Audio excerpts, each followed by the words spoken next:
We have all heard the phrase, the agony of defeat. That is the only way to describe the painful experience of one young fencer from South Korea. Bigad Shaban is in London with one of the most heart-wrenching episodes in this year's Olympics. Bigad, good morning to you.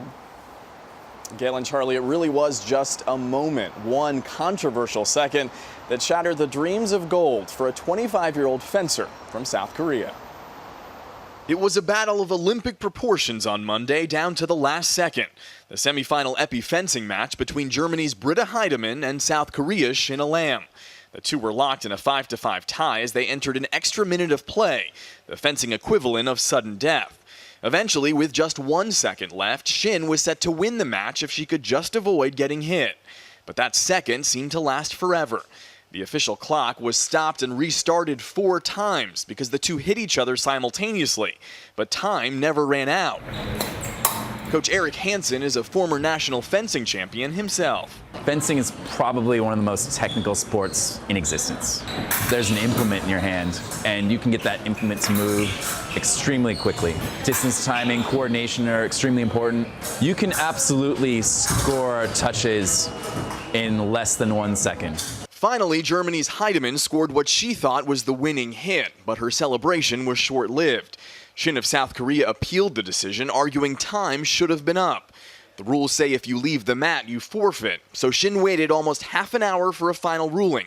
It was not in her favor. Emotions are involved, and that's part of the psychology of the sport, is how you control your emotions or use them to your advantage. You can kind of understand how you put your whole life's work into something, and to have a decision from a referee take it away from you, or what you might perceive as a referee taken away from you, you can understand why somebody would get emotional and break down. Inconsolable, she remained on the mat for at least another half hour in protest, crying in front of the crowd of 8,000 spectators. She was just trying to win the bout, you know? That's all. They were both trying to win. So emotions are definitely involved. Shin said, quote, "I think it's unfair. I should have won." Eventually, she was persuaded to leave, led away by officials. She had lost the gold, but returned shortly thereafter to compete for the bronze. Still shaken, she lost that competition as well. And Shin lost the final 9-8 to a woman from the Ukraine, but even in defeat, she seems to have garnered quite the fan base here at the Games. This is fascinating. My question is, was it a fair ruling from the viewpoint of experts? Bigad, do you know anything Charlie, about the ruling? Yeah, actually, you know, her coach immediately right after went to go appeal the ruling, and she remained on the mat because technically you have to stay there. By leaving, it's almost like you concede to what happened.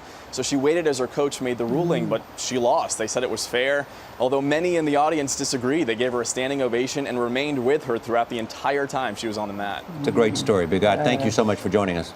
I've never seen anything like that, Charlie. Someone who just says, I'm not leaving. And you could see the pain on her face. Hard to see.